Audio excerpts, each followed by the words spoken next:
We hope you enjoy listening to this weekly podcast from Lifeline Church.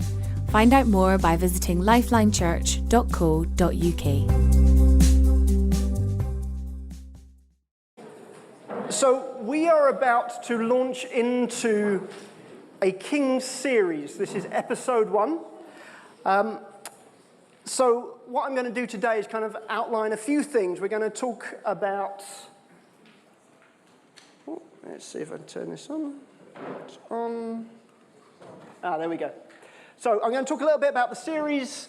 How do we get from creation to Kings, and some key characters to look at and be aware of before we start. So, about the series. Why do we want to do this series on Kings? Well, we believe the Bible packs a punch. There's a lot in there. These aren't just stories from 3,000 plus years ago. They're still relevant for us today, and we're expecting God to speak to us through this. 20 years ago, this month, we started a Kings series. It took us 2 years to complete. That was partly because my dad was doing the majority of the teaching and he was traveling quite a lot at the time. So I don't think it's going to take us that amount of time. But you may remember that if you're of that maturity amongst us, that we were teaching something on Sunday, and we were finding how relevant that was for our day-to-day throughout the week. And it was incredible how we'd teach something and we saw the application fall straight into line. And so we kind of want to capture some of that again. And there's a lot of people amongst us now that haven't necessarily grown up with these Bible stories. And so over the last couple of years, we've done lots of bouncing around from different bits in the Bible. What I wanted to do is spend some time with us all gathering around one particular book for a period of time, so we're much more on a level playing field, able to really sink our teeth into it, and be able to have those conversations and that journey together. So additional to what we're going to teach on a Sunday morning, we're going to do an accompanying podcast. So I've got a number of people that are involved doing the study that is leading to the teaching notes. And so I'm going to hopefully grab those people together and take some time to talk about what the behind the scenes and the application that we see of this stuff. Part of what we're doing this podcast is answer questions that you guys submit. And so there is a link in the briefing to my email address. As you have questions, send them through to us, and we'll try and engage with them in this podcast that will go alongside. And hopefully this will give you something to kick around with your friends in any groups that you're in, things to talk about that we can explore together. So we're going to do a few episodes up until the summer, and then we're going to take a break for the summer, and then kick off again in September. We won't necessarily do it every week because we need to insert different things that we feel are relevant as and when, but this is going to kind of keep us together for a little while. Now, a word of warning when coming to studying the Bible. First of all, though it does have historical facts, it isn't just a history book. It is the living Word of God, and it therefore has the power to transform. Now, also be careful, because it's not sanitized. There's some pretty dark stuff, and we're going to find that pretty soon.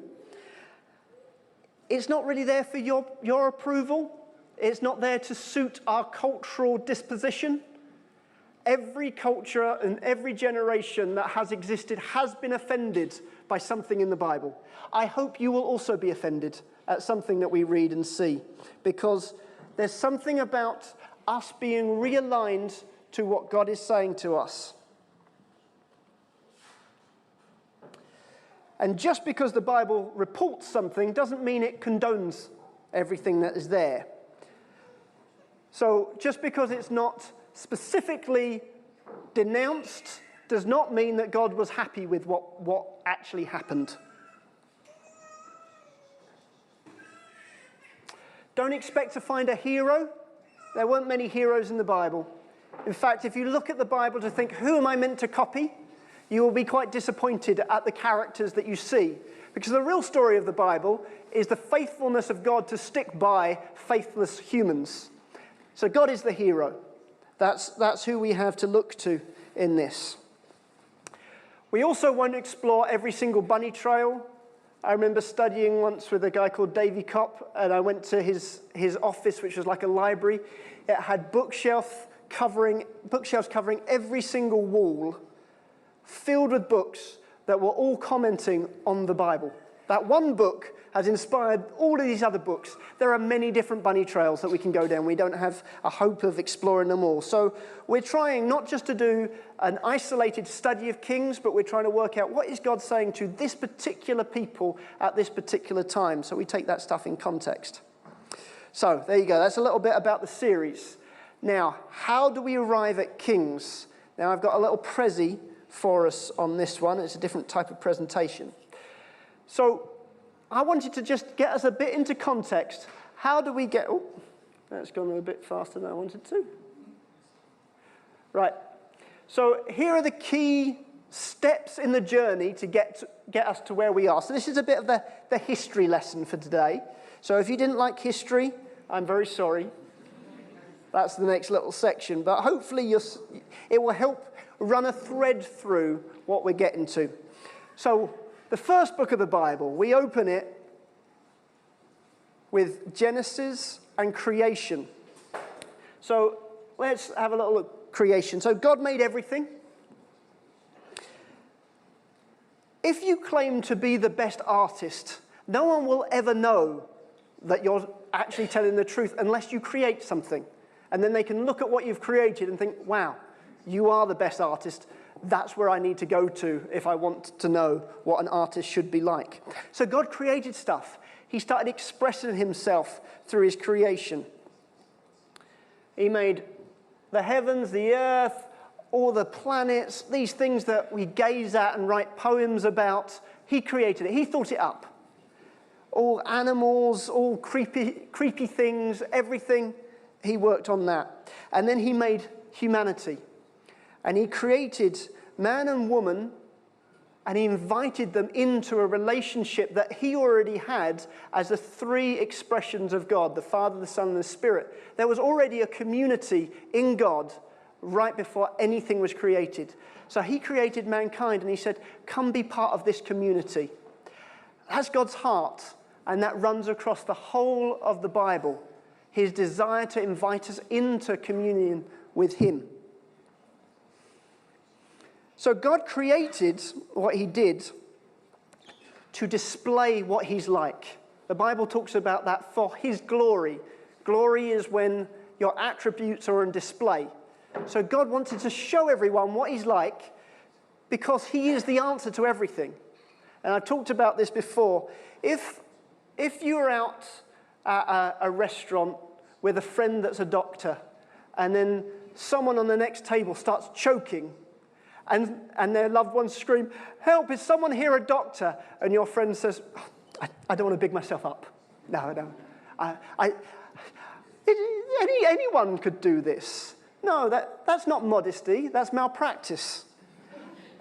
If you are the answer to what everyone's looking for, you have to show that. And that's what God does. By displaying his glory, he's saying, you can't live without me. I am here, and my arms are open to you. So he created everything to say, I'm here, come to me. And he created mankind in his image because he wanted to show the world what he's like. So he put that into mankind to reflect what he's like. And then he said, multiply and fill the whole earth. The result of that is little images of God are everywhere. So everywhere you look, you are pointed back to what God is like. It talks a number of times in the scripture that the whole earth will be filled with the knowledge of the glory of God like the waters the sea. So you know the sea because it's water. So you would know earth because it's full of God's glory. You don't see that when you look around today, but that was the intention. So the next bit we get in Genesis is the fall. So Adam and Eve chose to eat of the tree that they were told not to. It wasn't just picking the wrong fruit from the greengrocer. That was a deliberate act to reject God's invitation to community, reject God's rulership over their lives. It was their decision to be able to decide for themselves what is right and what is wrong. It entered sin into the world that corrupted our ability to reflect his image. We became warped in our ability to show what he's like. We couldn't reflect him properly. But no sooner had man fallen that the promise was made that a seed of the woman, so someone born of mankind, would crush the serpent that deceived Adam and Eve at the beginning, would crush the serpent's head, and the serpent would bruise him on the heel. There's a promise of salvation, redemption, and rescue that came right there, right in the 3rd chapter of Genesis. So, things go downhill pretty quick after sin. Yeah, the 2nd generation, so Adam and Eve's children, Cain and Abel, they start, and Cain murders Abel right at the beginning. That's how quick. And it goes downhill from there pretty fast to the point that God's got to start again. He couldn't let this level of depravity exist in his world. So he washes it away, and that's where we get the story of Noah and the flood. And he starts again. And instead of now trying to work through all of mankind, he picks one person. He picks Abraham, and he says, I'm going to work through you and your family to show and model this is how mankind can relate to God. But his intention was, Abraham, through you, all the nations of the earth will be blessed. I'm putting my invitation through you. I'm going to work with you, and I'm committing to work with you. So then Abraham, we see the story of Isaac. You might recognize that picture where God actually told Abraham to sacrifice his son Isaac. So that's all in Genesis. He tells him not to. Then this is the story of Isaac as an old man being deceived by one of his sons, Jacob. Then Jacob actually has his name changed to Israel. That's the first time we see Israel. Then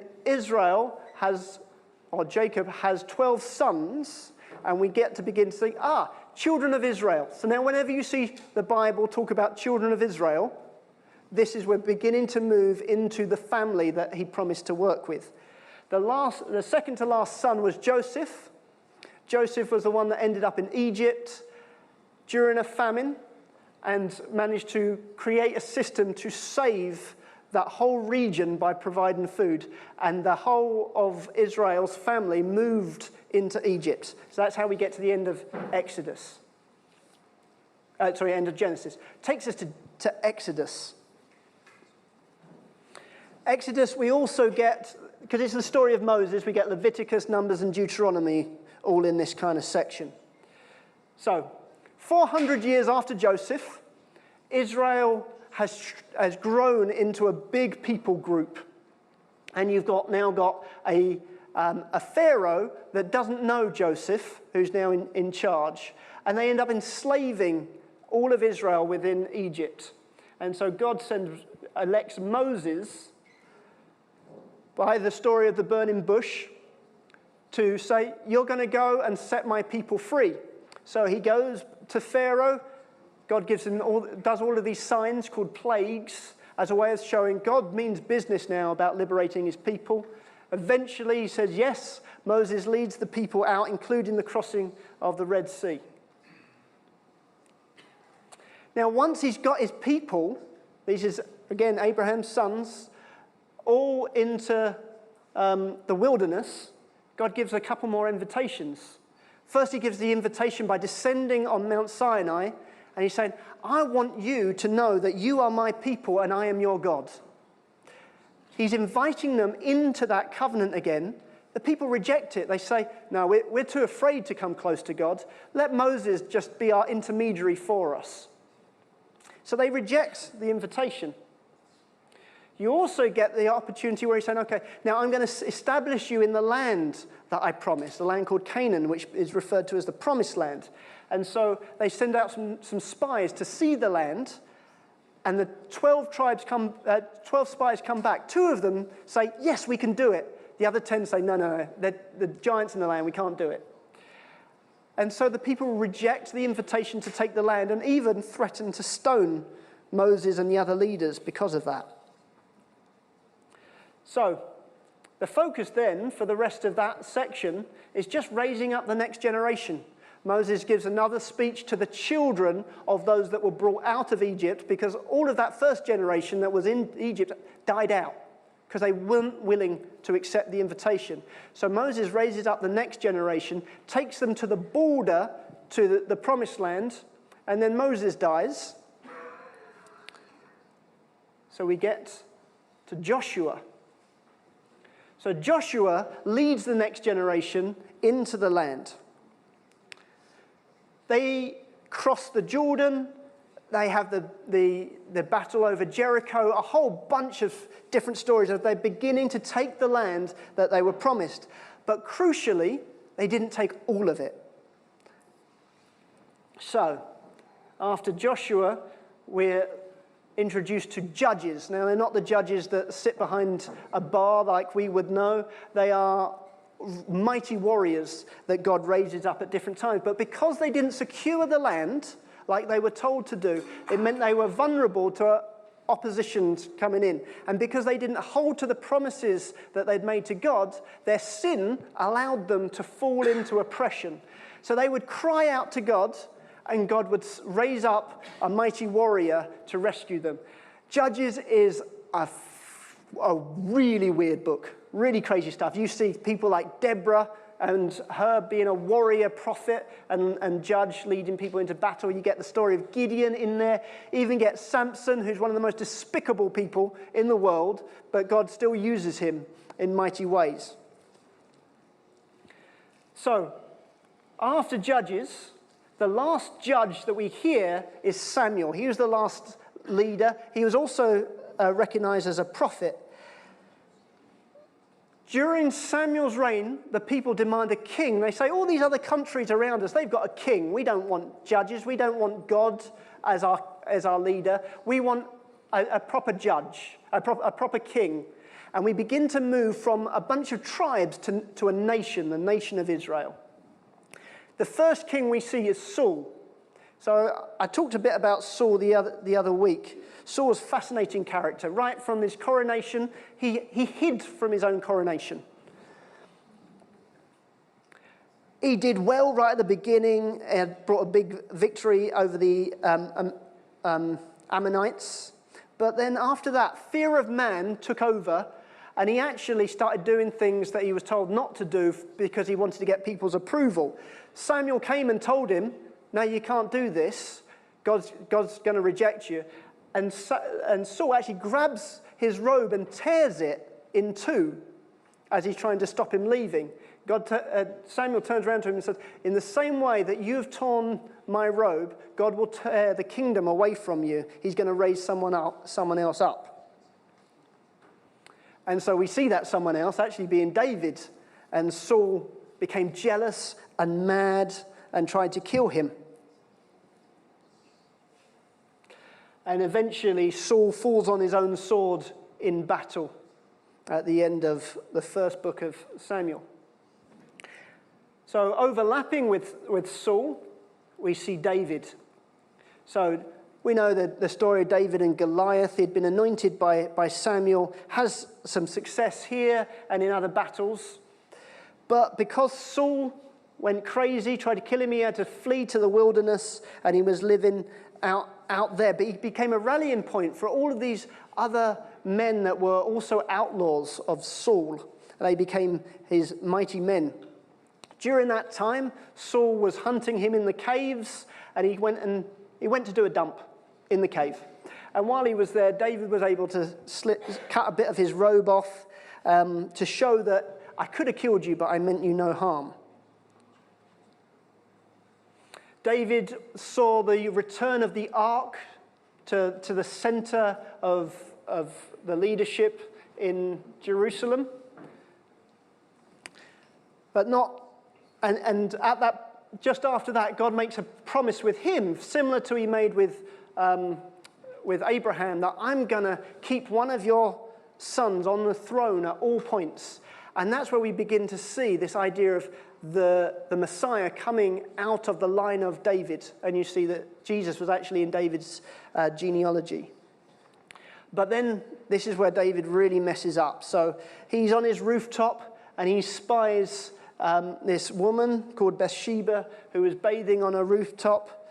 He finds out who it was, discovers that she's the wife of one of his soldiers that is currently on the front line fighting for him. He calls her over, he has sex with her, he gets her pregnant. When he realizes she was pregnant, he calls back Uriah, her husband, from the front line in the hope that he will have sex with his own wife and then could pass the pregnancy off as his. But Uriah would refuse to have sex with his own wife because he's saying, my brothers in arms are fighting. I can't be enjoying home life here while they're out fighting. So instead, David sends a message to his commander called Joab saying, leave him exposed on the battle line that he might be killed by the enemy. And that's what Joab ended up doing. So then after he died, David had Bathsheba come over and be his wife. But God was deeply upset with this. And the consequences of this was, this word came through Nathan the prophet, the sword will never depart from your family. You will always be at war because of what you've done. Out of your own household, I'm going to bring disaster on you. You slept with this woman in secret, but someone's going to take one of your wives and sleep with them in public. The son that has been born to you will die. And we begin to see the fulfillment of all these dreadful things. Ammon, who was David's firstborn son, rapes his half-sister called Tamar. David fails to confront this issue. So Absalom, David's third son, takes the responsibility on himself, and he invites Ammon over for a feast and then has him murdered. Absalom then flees to another nation, and eventually he's brought back. But not long after that, Absalom leads a coup against David. David flees Jerusalem, and Absalom, to demonstrate that he's got total power, has sex with one of David's concubines on the roof of the palace in front of everyone to see it. Absalom then went out to battle, and this one's amusing. He's riding a mule, and he was running away from the enemy, and while he was on the mule, his hair got stuck in a tree. The mule went away, and he's hanging by his hair. Joab thrusts a spear through him. And that's the end of Absalom. David comes back to the kingdom. Not very sanitized, is it? This then takes us to Kings. So we are realizing Israel as a nation has never been stronger. David is at the end of his life, and we are about to enter into the power struggle between the princes that are vying for succession. If you've ever seen House of Cards, this is where all that stuff comes from. So, in looking at all of this stuff, some themes that we see, God is still focused on his purpose, that all creation would glorify him, putting his attributes on display. He's still committed to the promise he made with Abraham, even though you see through what you've seen the desperate disaster that Abraham's sons get into, and yet God is still faithful to them. And he's expecting that this family will carry the seed that will crush the serpent's head.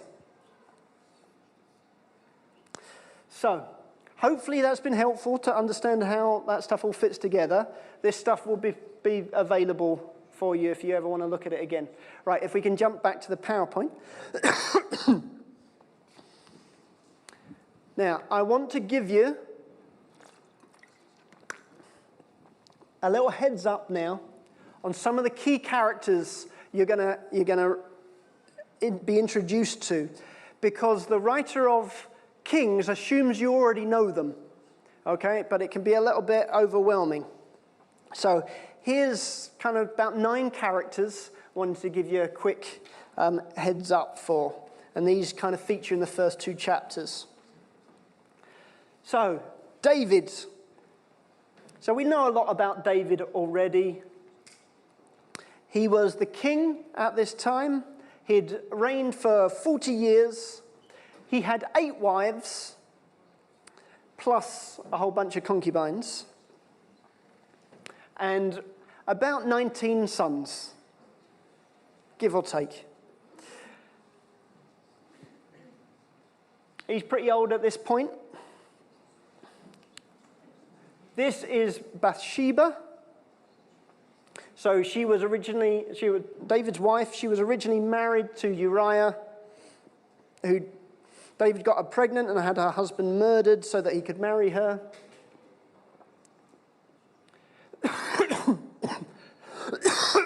Her first son dies, but she is the mother of Solomon, who, spoiler, will become the king. God actually names him via the prophet who was the one that confronted David, which is quite significant. So that prophet was called Nathan. So Nathan was the prophet. So the prophet was there to serve the king, speak into the rulership of government through all of that period. So he was the one that God spoke through to say to David, you're not going to be the one that builds the temple, but I will make this promise that I will never leave your family. I will always love them. I will correct them when they need it. It was Nathan that confronted David on his sin with Bathsheba and what he did to Uriah. Adonijah. So Adonijah is one of the princes. He was David's 4th son. And he was assuming he was next in line. Let me just jump back on that one. So the first son was Amnon, who was murdered by Absalom. The second son was Daniel. We don't hear anything more of him, so some commentators assumed that he might have died at a young age. Absalom was the 3rd son, who was murdered was killed by Joab in battle. So 4th son, thinking, okay, this is going to be me. We're going to hear about him pretty soon when we start the teaching next week. Solomon. So he was another prince. I'm not quite sure what order he came in. The Bible kind of starts listing them in order, then gets bored and just says, here's a bunch of other ones. So he was the son of Bathsheba. He's named by Nathan, and he eventually succeeds David as king. Joab is one of the most fascinating characters, I think, in the Bible. So you remember when David was on the run, all these guys kind of came to him while he was in the wilderness. Joab was one of those. He eventually becomes David's general.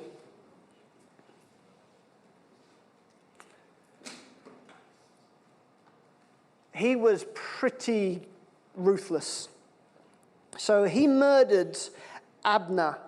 Now, Abner was Saul's general. So while David was on the run and Saul's men were hunting David, Abner was kind of the opposition to Joab's position. Then after Saul died, Abner was working with one of Saul's sons and trying to help him fight David. But Saul's son really upset Abner. So Abner came and started having peace talks with David. And he said, you know what, we could work this. I could bring all the nobles onto your side, and we could bring you into your rightful role as king. But during a previous battle between Joab and Abner, Joab's brother had been chasing Abner, who was riding on a chariot. For some reason, this guy, Joab's brother, was super fast and was catching up with him and wouldn't leave him alone. So Abner says, "Stop chasing me, or I couldn't look at your brother if I have to kill you."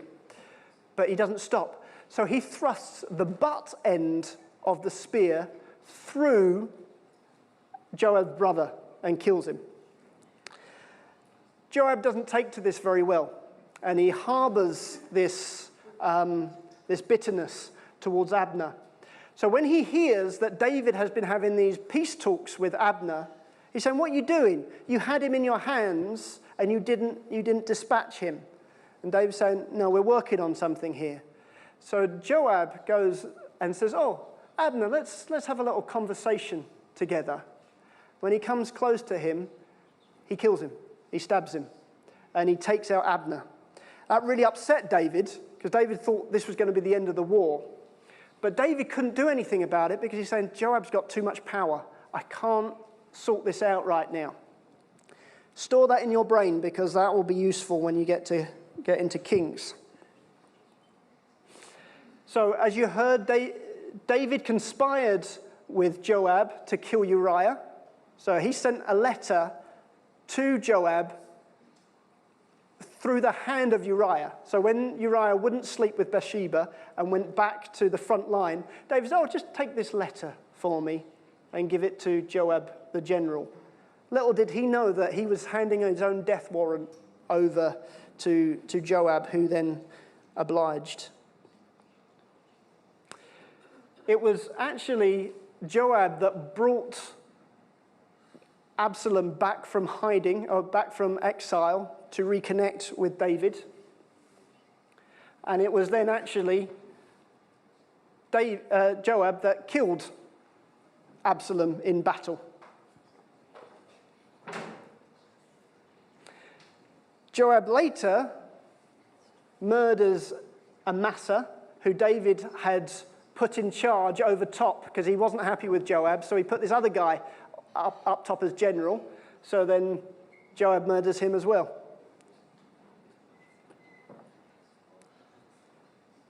He actually tried to dissuade David from doing this census, counting up all of his military. He said God wouldn't want you to do that, but David overruled him, and David and the kingdom were punished because of that, which makes him a fascinating character. Was he a good guy? Was he a bad guy?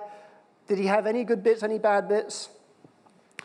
And finally, we see that in the beginning of Kings, when Adonijah declares himself as king, Joab joins him. Right. Abiathar and Zadok, they were the priests. Abiathar actually joins David while he's in hiding because Saul had done a massacre of a whole bunch of priests.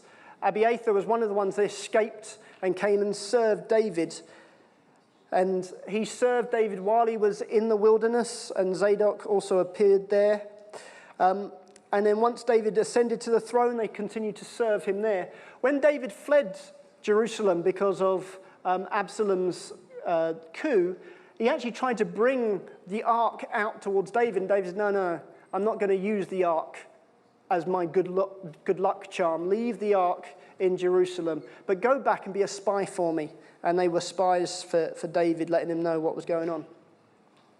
Abiathar decides to join Adonijah when he declares himself king. Zadok doesn't. Zadok does not join at that point. Benaiah. So another of the mighty men, so I guess he's kind of like a captain, definitely an officer in the army. He did some pretty impressive things when you look at some of the mighty men. So he killed Moab's two mightiest warriors. They were giants. He took them both on. He went down into a pit on a snowy day to wrestle a lion. I've heard it taught that war used to happen in the springtime. So if you want to keep your skills ready for battle, you've got to find something to do when it's snowing. And so he decided to wrestle a lion. So could be that was his gym.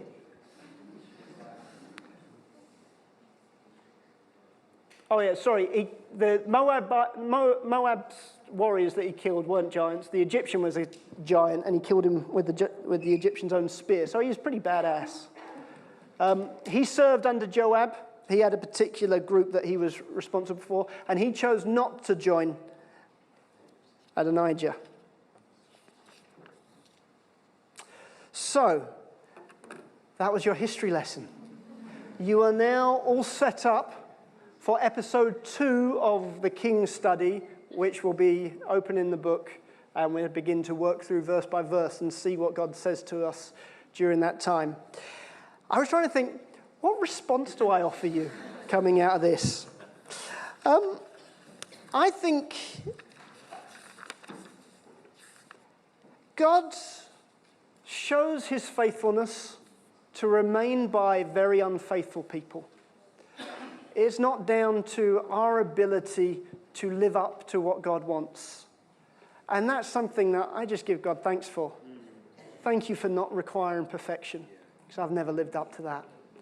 But also what we have, what those guys didn't have, we have the indwelling of the Spirit of God that enables us to live how he calls us to live, not in order to get his love, but because we have his love.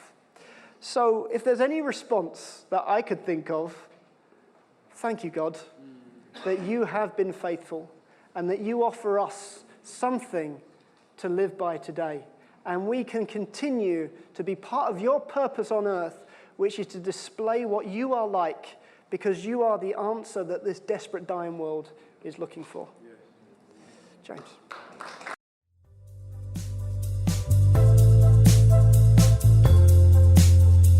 Thank you for listening to this podcast by Lifeline Church. We hope this message has been an encouragement to you. We are a relational church with a passion to demonstrate God's love to one another and our surrounding community in real and practical ways. We believe that God has called us to have an impact on our families, our communities, and our nation.